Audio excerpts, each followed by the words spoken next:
ان کا دل اتنا سخت ہو گیا ہے کہ ہمیشہ مخلوق میں عیب ہی نظر آتے ہیں، گناہ ہی نظر آتے ہیں. میں کسی شخص سے بیزار نہیں ہو سکتا، کیونکہ ایک ذرہ بھی تو بیکار نہیں ہو سکتا. ہمارے اپنے رویے سخت ہوتے ہیں اور ہمیں لوگ اچھے ہی نہیں لگتے.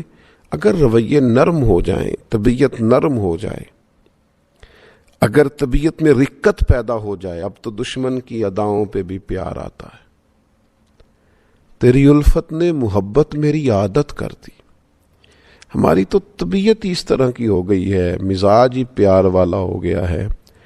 اب تو کسی قسم کی وہ اکتاہٹ اگر ہوتی ہے کسی وقت تو کسی بدعقیدہ کے لیے، بد مذہب کے لیے، بے ادب کے لیے. اپنوں کے لیے تو حسن، خوبصورتی، مٹھاس، نرم دلی، ان کی باتوں کی اچھی تعویل، یہ بندہ مومن کی شان ہے. نبی پاک صلی اللہ تعالی علیہ وسلم کے سامنے ایک شخص نے مسجد میں پیشاب کر دیا. سوچیں آپ، اس پر غور کریں، تصور میں لائیں بات. بچہ ناسمجھ بھی ہو یا کوئی شخص ایسا ہو جو پورا طور پر ذہنی طور پر تندرست بھی نہ ہو، وہ اگر اس طرح کی کوئی حرکت مسجد میں کر دیتا ہے تو ہمارا رویہ کس طرح کا ہوتا ہے، طبیعت کس طرح کی ہوتی ہے. بھئی اسے کیوں لائے تھے تمہیں پتہ نہیں ہے یہ اللہ کا گھر ہے. عام جو انسان ہے اس کو تھوڑی تکلیف بھی ہوتی ہے کہ یار یہ صاف ستھری جگہ ہے، عبادت کی جگہ، اور یہ فطری سا عمل ہے کہ انسان کی طبیعت پر بات گراں گزرتی ہے. لیکن نبی پاک صلی اللہ تعالی علیہ وسلم نے کیا فرمایا؟ حضور نے فرمایا اسے چھوڑ دو اور اس کے پیشاب پر پانی کا ایک بھرا ہوا ڈول بہا دینا. اور جو اگلے لفظ ہیں نا وہ بڑے سمجھنے والے ہیں. حضور فرمانے لگے تم آسانی مہیا کرنے کے لیے بھیجے گئے ہو، سختی کے لیے نہیں بھیجے گئے. تم نے آسانیاں کرنی، آسانیاں بانٹنی، لوگوں کے لیے گنجائش پیدا کرنی، اپنا دل وسیع رکھنا ہے، مزاج کے اندر تم نے وسعت رکھنی ہے. جب بھی نبی کریم علیہ السلام کسی جگہ کسی کو روانہ کرتے، جہاد کے لیے کرتے یا تبلیغ دین کے لیے کہیں بھیجتے، دو باتیں ضرور ارشاد فرماتے. ایک تو کریم فرماتے وہاں جانا، لوگوں پر آسانی کرنا، مشکل نہ کرنا، اور دوسرا فرماتے لوگوں کو خوشخبری دینا، مایوس نہ کرنا. آپ کی دل کی نرمی آپ کی طبیعت کے ٹھہراؤ کا پتہ دیتی ہے.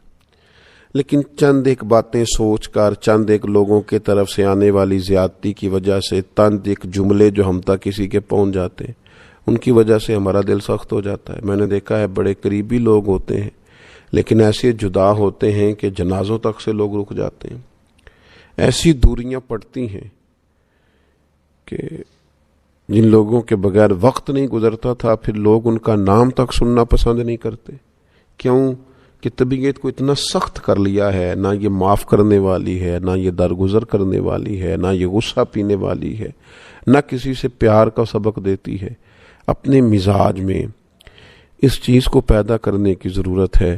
اللہ کے حبیب علیہ الصلوۃ والسلام نے ارشاد فرمایا جس شخص کی طبیعت کو نرمی سے وافر حصہ دیا گیا اسے بھلائی سے بڑا حصہ ملا ہے، اور فرمایا جس کی طبیعت کو نرمی کے حصے سے محروم کیا گیا اسے بھلائی کے بہت بڑے حصے سے محروم کیا. یہ تو بہت بڑی بھلائی سے آپ رک گئے اگر آپ کی طبیعت میں نرمی نہیں. اور جو روزمرہ کے کام کاج ہیں، جو کسی بھی جگہ پہ انسان نے کام کاج کرنے ہیں، کوئی ڈیوٹی کرنی ہے، کوئی دینی دنیاوی ذمہ داری اس کے ذمے ہے، وہ بندہ اگر سخت دل ہو جائے تو پھر تو وہ کوئی بھی کام نہیں کر سکتا. اقبال کہتے ہیں کوئی کارواں سے ٹوٹا کوئی بدگماں حرم سے، کیونکہ میرے کارواں میں نہیں خوب دل نوازی. وہ جو قائد ہے، وہ جو لیڈر ہے، اس میں وہ دل نواز ہی نہیں، پیار ہی نہیں کرتا. تو کوئی کارواں سے ٹوٹا کوئی بدگماں حرم سے، ان لوگوں نے بہت سارے لوگوں کی قیادت کرنی ہوتی ہے. تو ہر آدمی کے اندر صرف خوبیاں تو نہیں ہوتی، کمزوریاں بھی ہوتی ہیں، غلطیاں بھی ہوتی ہیں، انہیں سب کو ساتھ لے کے چلنا. اگر ان کی طبیعت میں نرمی نہیں ہوگی، لوگوں کو معاف نہیں کریں گے تو آگے کیسے بڑھیں گے؟ بڑا کارنامہ کیسے سر انجام دیں گے؟ قیادت کیسے کریں گے؟ کوئی کارواں سے ٹوٹا کوئی بدگماں حرم سے، کیونکہ میر کارواں میں نہیں خوب دل نوازی۔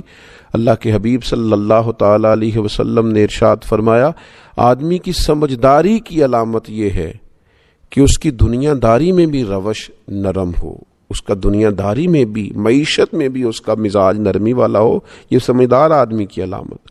ہاں، جہاں آپ کو سختی کرنی ہے، حدود اللہ کے معاملے میں آپ سختی کریں گے، بدعقیدگی ہو، فتنہ پروری ہو، وہاں آپ سختی کریں گے۔ اللہ تبارک و تعالیٰ کے دین کے نفاذ کی جد و جہد میں آپ اپنے مزاج کے اندر مضبوطی پیدا کریں گے، لیکن اپنوں کے لیے، اپنوں کے حق میں، خیر والے لوگوں کے بارے میں رویے میں کوئی سختی نہ ہونا چاہیے۔ اللہ تعالیٰ ہمیں اس کی سمجھ عطا فرمائے۔